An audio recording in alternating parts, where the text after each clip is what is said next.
الحمد لله الحمد لله رب العالمين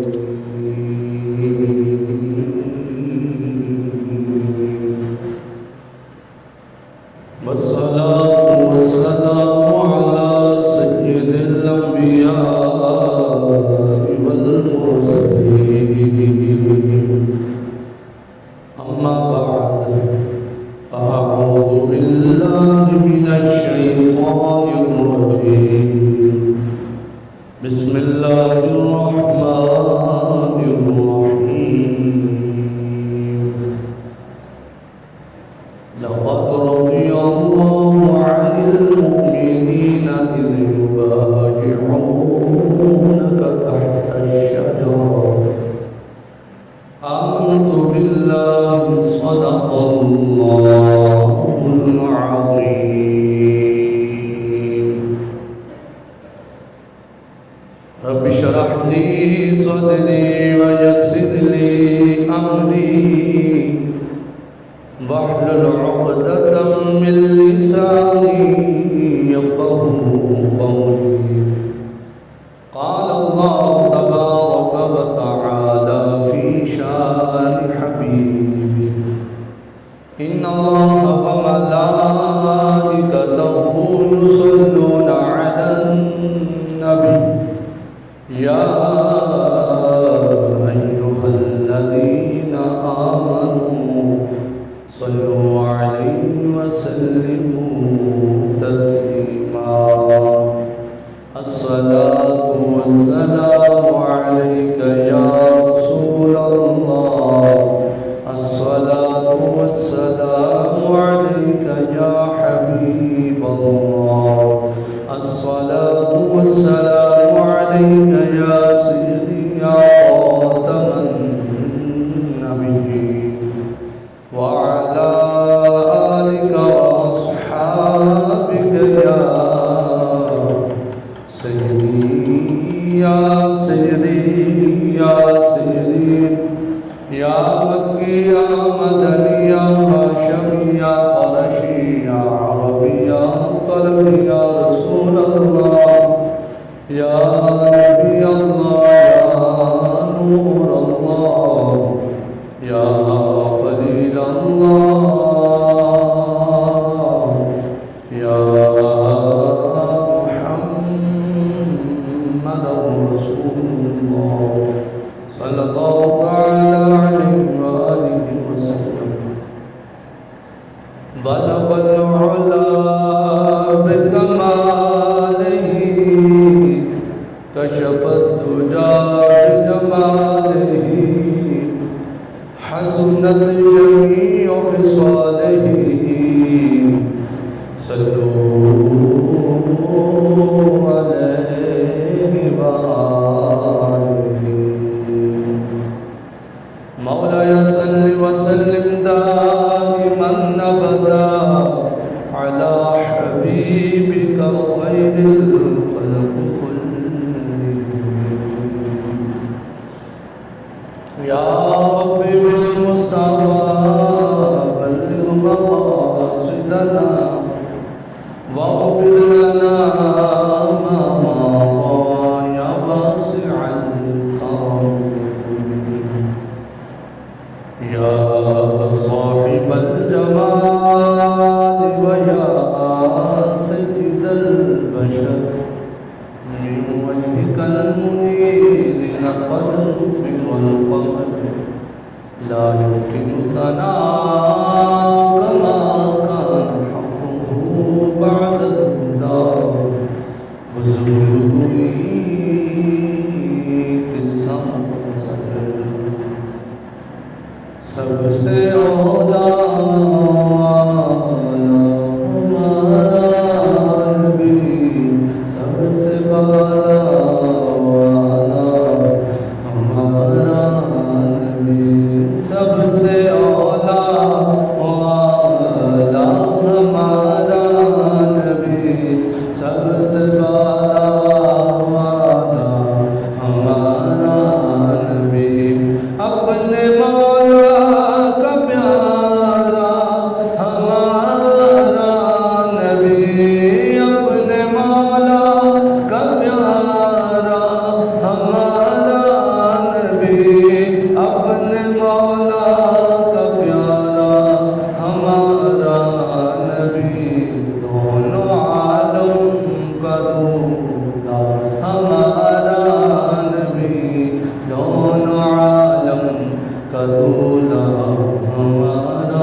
ملک کونین میں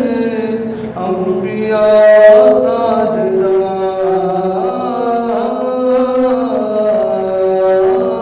ملک کونین میں انبیاء تاجدار، ملک کونین میں انبیاء تاجدار، تاجداروں کا آقا ہمارا نبی، تاجداروں کا آقا ہمارا نبی۔ کیا خبر کتنے تارے کھلے چھپ گئے، کیا خبر کتنے تارے کھلے چھپ گئے، کیا خبر کتنے تارے کھلے چھپ گئے، پر نہ ڈوبے نہ ڈوبا ہمارا نبی، پر نہ ڈوبے نہ ڈوبا ہمارا نبی۔ غمزدوں کو رضا مجھ دیجیے کہ ہیں، غمزدوں کو رضا مجھ دیجیے کہ ہیں، غمزدوں کو رضا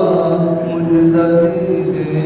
کہ ہیں، بے کسوں کا سہارا ہمارا نبی، بے کسوں کا سہارا ہمارا نبی، سب سے اولا والا ہمارا نبی، سب سے بالا والا ہمارا نبی، اپنے مولا کا پیارا ہمارا نبی، دونوں عالم کا دولا ہمارا نبی۔ اللہ جل جلالہ وعمل والہ وعظم برہانہ وعظم شانہ کی حمد و ثنا کے بعد حضور سید سربراہ حامی بے حسان ابو صالح زمان خیر المرسلین خاتم النبیین نبی اکرم نور رسول شفیع معظم زینت بزم کائنات حسن کائنات وجہ کائنات احمد مجتبی جناب حضرت محمد مصطفیٰ صلی اللہ تعالیٰ علیہ وسلم کے دربار محبات میں حضرت السلام عرض کرنے کے بعد نہایت ہی معزز و محتشم بزرگوں اور ساتھیوں، رب الجلال کے فضل اور اس کی توفیق سے ہم سب نماز جمعہ ادا کرنے کے لیے حاضر ہو رہے ہیں۔ دعا ہے خلاق عالم ہمارا آج کا نماز جمعہ پڑھنا اپنے پاک اور بلند بارگاہ میں قبول و منظور فرمائے۔ تو ہمارا آج کا موضوع، آج کا عنوان حضرت سیدنا عثمان غنی ذوالنورین رضی اللہ تعالیٰ آپ کی سیرت کے متعلق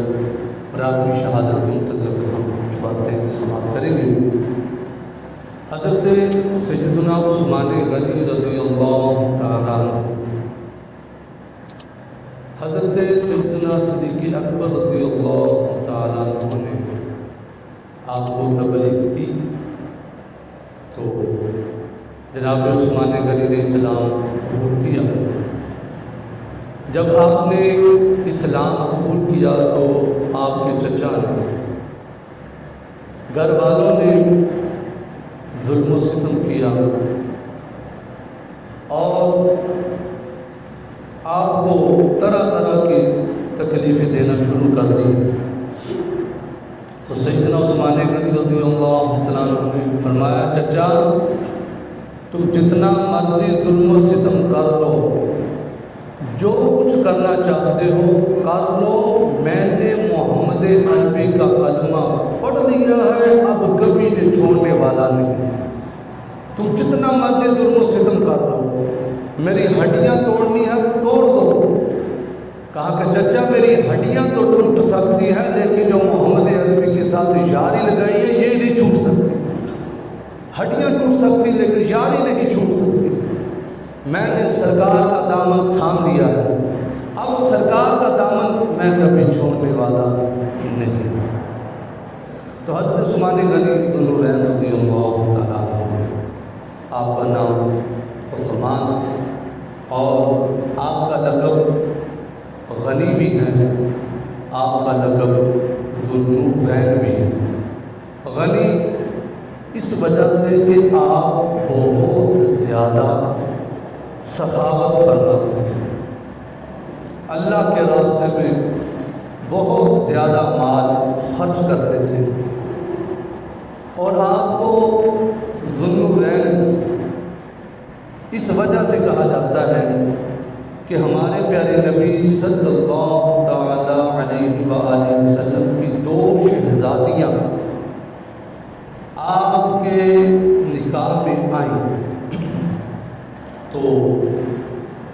یارو بات سوچنے والی ہے، جس نبی کی 2 بیٹیاں جس کے نکاح میں آ جائیں تو وہ 2 نوروں والا بن جاتا ہے، وہ 2 نوروں والا بن جاتا ہے۔ وہ سیدی اعلیٰ حضرت فاضل بریلوی رحمۃ اللہ علیہ کیا ایک خوب ارشاد فرماتے ہیں، آپ فرماتے ہیں نور کی سرکار سے پایا تو شادہ نور کا، ہو مبارک تجھ کو ذوالنورین جوڑا نور کا۔ تو جس کے نکاح میں نبی کی 2 بیٹیاں آ جائیں تو وہ 2 نوروں والا بن جاتا ہے، یا تو جس کی بیٹیاں آ جائیں وہ 2 نوروں والا بن جاتا ہے۔ جو بیٹیوں کا باپ ہے وہ نور کا پیکر ہے، وہ محمد عربی کی ذات جس کی بیٹیاں نور ہیں، تو اس کے باپ کی شان حضور کی تو شان سب سے اعلیٰ ہے، کہ وہ سب سے اولا والا، سب سے بالا والا ہمارا نبی۔ اور سیدی اعلیٰ حضرت فاضل بریلوی رحمۃ اللہ علیہ تو خوب کمال لکھتے ہیں، جتنے بھی شاعر ہیں کوئی بھی لکھتا ہے کلام وہ کہیں نہ کہیں کمزوری دکھا جاتا ہے، لیکن میرے اعلیٰ حضرت وہ کمال کے شاعر تھے، وہ علم کا سمندر تھے کہ آپ جو بھی شعر لکھتے، جو بھی کلام لکھتے وہ قرآن اور حدیث کی ترجمانی ہوتی تھی۔ یہ آپ کا کلام ہے، یہ زندہ ہے، تو یہ کلام کی پاور ہے کہ ان کے کلام کو اللہ پاک نے یہ طاقت عطا فرمائی ہے، وہ عشق رسول کے اندر ڈوب کر حضور کی نعتیں لکھتے تھے۔ تو اعلیٰ حضرت تو یہاں تک فرما گئے، لوگوں میرے دل کو دیکھنا چاہو،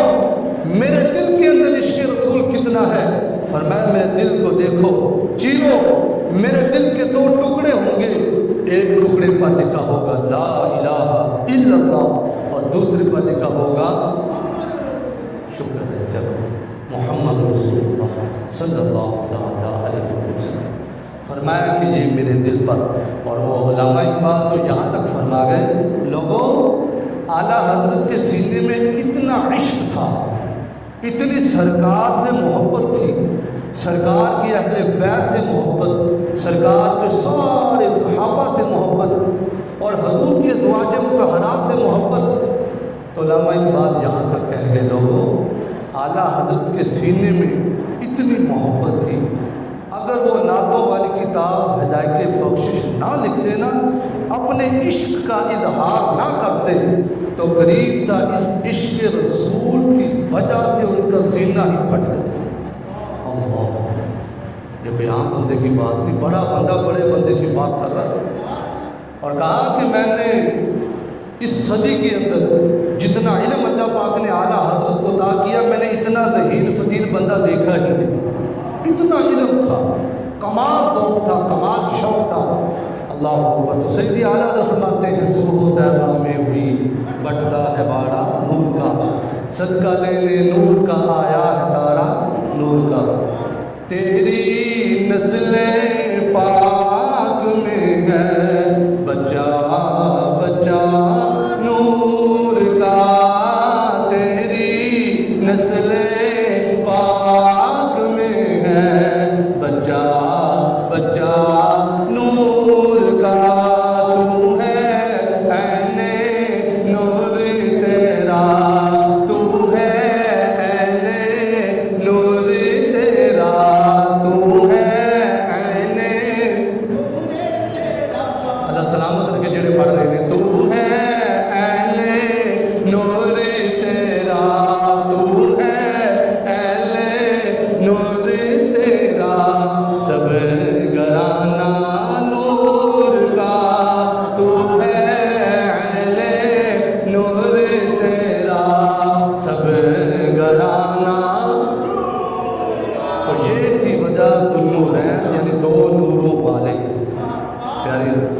بات بھی ذہن نشین کر لیں، یہ اللہ کریم نے پوری کائنات کے اندر یہ مقام، یہ مرتبہ سوائے عثمان غنی کے کسی کو نہیں دی۔ یہ آپ کی شان یگانہ ہے۔ حضرت آدم علیہ السلام سے لے کر حضرت عیسیٰ علیہ السلام تک کسی نبی کے کسی صحابی کو اللہ کریم نے یہ رتبہ، یہ مقام عطا نہیں کیا کہ کسی صحابی کے نکاح میں کسی نبی کی 2 بیٹیاں آئیں۔ یہ شان حضرت عثمان غنی کی تھی، اور میرے پیارے نبی صلی اللہ تعالی وسلم نے تو کمال بات ارشاد فرما دی، یارو ہم رشتے کرتے ہیں، ہم خاندان کو دیکھتے ہیں، پیسہ دیکھتے ہیں، پیسے کو سب کو سمجھ لیا، ٹھیک ہے اس چیز کو بھی دیکھیں، لیکن سب سے بڑھ کر دین چیک کریں کہ ہم جس بچے کے ساتھ اپنی بیٹی کا رشتہ کر رہے ہیں کیا وہ داڑھی ہے، چہرے پہ سنت مصطفیٰ ہے، یہ کوٹ کرے، کیا وہ 5 وقت کا نمازی ہے، کیا اس کو قرآن پڑھنا آتا ہے، کیا اسے وضو غسل نماز کے طریقے کا پتہ ہے۔ آپ کہیں گے جی ہمیں کیسے پتہ چلے گا؟ یار کچھ بھی نہ پتہ چلے، کم از کم جو دیندار بندہ ہوتا ہے وہ یہ باتیں ضرور سیکھ جاتا ہے۔ اس کو پتہ ہے میری بنیادی چیزیں میں نے سیکھنی ہے، مجھے ان مسائل کا علم ہونا چاہیے، تو ہم صرف ایک طرف چلے جاتے ہیں، ون سائڈ چلتے ہیں، صرف بیک بیلنس اچھا ٹھیک ہے اس کو بھی رکھیں، لیکن سب سے بڑھ کر دیکھیں کہ ہماری بیٹی کے ساتھ اس نے پوری زندگی گزارنی ہے، اگر اس کو دینی معاملات کا پتہ ہوگا کہ میں نے گھر کا نظام کیسے چلانا ہے، سارا کچھ، سارے نظام کالے گورے سارے نظام فیل ہیں، سب سے اچھا نظام مصطفیٰ ہے، میرے نبی کا نظام سب سے اعلیٰ ہے، میرے نبی کا قانون سب سے بڑا قانون ہے، ہمارے رہنما ہے ہمارے نبی، وہی ہمیں سب کچھ بتا گئے، تو ہم دین کو بھی لازمی دیکھیں کہ میں رشتہ پکا کر رہا ہوں، دین بھی لازمی آنا چاہیے۔ اب دیکھیے میرے نبی رشتہ کر رہے ہیں اپنی بیٹیوں کا عثمان غنی سے، اور میرے نبی پاک علیہ السلام نے جب اپنی ایک شہزادی کا نکاح آپ سے فرمایا، ان کا وصال ہو جاتا ہے، پھر دوسری شہزادی کا نکاح فرماتے ہیں، تو پیارے نبی پاک علیہ السلام بڑا خوبصورت جملہ ارشاد فرمایا، اللہ فرمایا کہ اگر میری 40 بیٹیاں بھی ہوتی میں ان کا نکاح یکے بعد دیگرے عثمان غنی سے کر دیتا۔ یہ شان حضرت عثمان غنی کی ہے، اللہ اکبر۔ اور حضرت عثمان غنی کو جو غنی کا لقب اتنی سخاوت فرماتے، کون کہتا ہے ہم تم میں جدائی ہوگی، یہ خبر کسی دشمن نے پھیلائی ہوگی، یہ تو وہ گھرانہ ہے جو حضور کی اہل بیت سے ایسے جڑے ہوئے ہیں، حضور کی اہل بیت کا اتنا احترام کرتے ہیں، مولا کائنات کی شادی ہوتی ہے، نبی پاک علیہ السلام فرماتے ہیں اے علی کچھ سامان اکٹھا کرو، شادی کرنے کچھ نہ کچھ ہونا چاہیے۔ اب کیا ہوا؟ مولا کائنات عرض کرتے ہیں، میں مفہومت کر رہا ہوں، آقا میرے پاس ذرہ ہے، ذرہ کیا ہوتی ہے؟ جو جنگی لباس ہوتا ہے، جب ہمارے اوپر لوگ ہی ایسے مسلط ہو گئے جو جہاد سے جن کی ٹانگیں کانپتی ہیں، وہ کیا قوم کی رہنمائی کریں گے، کیا رہبری کریں گے، جن کو پہلا کلمہ اسی طریقے سے پڑھنا نہیں ہے۔ دکھ اور افسوس کی بات ہے، کاش عثمان غنی جیسا درد رکھنے والے، ابو بکر صدیق جیسا عوام سے پیار رکھنے والے، فاروق اعظم جیسا جذبہ رکھنے والے، ان کی سیرت ان کے کردار ان کو فالو کرنے والے ہوتے تو دیکھتے پاکستان کہاں سے کہاں پہنچ جاتا۔ جب سرکار کا دین آ جائے گا پھر برکتیں ہوگی کیسے؟ عثمان غنی کی محبت دیکھیے، مولا کائنات اپنی ذرہ لے کر جاتے ہیں، عثمان غنی کے پاس جاتے ہیں، اے عثمان غنی میری شادی ہے لہذا مجھے کچھ رقم کی ضرورت، یہ ذرہ آپ رکھ لیجئے، مجھے اس کی رقم دے دیجئے۔ حضرت عثمان غنی رضی اللہ تعالیٰ عنہ محبت دیکھیے، آپ نے وہ ذرہ رکھ لی، فرمایا کتنے کی بیچنا چاہتے ہو؟ کہا کہ مجھے اتنی ضرورت ہے۔ حضرت عثمان غنی نے وہ رقم بھی دے دی اور اپنے طور پر تحفہ بھی، نذرانہ بھی پیش کر دیا، اور جب وہ رقم ادا کر دی گئی، اب کہا کہ اے علی اب یہ ذرہ ہماری طرف سے تحفہ لی جائے گی، اصلی رقم بھی ادا کر دی، اور پھر کہا حضرت یہ ذرہ لے جائیے، آپ کی شادی کی خوشی ہمیں بھی، بڑا عظیم جوڑا بننے والا ہے،